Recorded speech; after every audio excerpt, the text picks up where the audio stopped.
昨天做的时候，我说二头弯举的时候需不需要肩胛骨的一个稳定的下沉？对吧？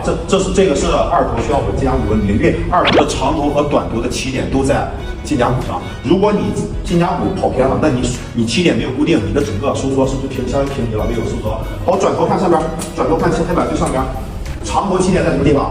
是不是在肩胛骨上？那我问一下，需不需要肩胛骨的稳定？需要。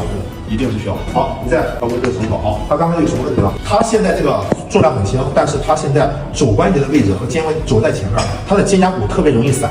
从90度开始。好，你现在肩胛骨是不稳定的。好，现在略微屈髋。好，往前站一点。好，这个时候怎么样肩胛骨稳定？让你的肘往后收一收，感觉肘关节在肩关节的正下方。来，把胸椎做一个伸展。好，这个时候你会感觉你的整个肩胛骨是稳定的。好，回到从90度开始啊。好，这个时候。这个位置是稳定的。好，你把肘稍微往前挪一点点，感觉肩胛骨是不是跑了？对，所以再回来，感受到又归位了嘛，对吧？这个时候是不是第一这儿肩胛骨稳定，第二你的大臂是稳定的？所以说记住啊，咱们动的3要素是什么呢？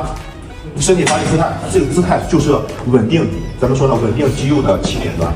你的肩胛骨才稳定，你这个收缩，你收紧的时候，你长头会很疼，但你肩胛骨一收，你收缩，我感觉完全不一样。来。对，找好起始的位置，让你的肩胛骨是一个稳定状态。对，是一个沉肩状态啊。好，收紧你的手腕，把这个重心拉开，收紧了吧？感受到这儿的收缩了吗？疼不疼？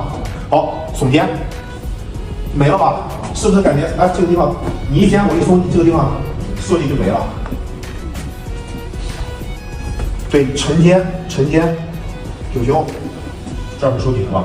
对吧？收肩，对，好。慢尾，离心，停坐，好，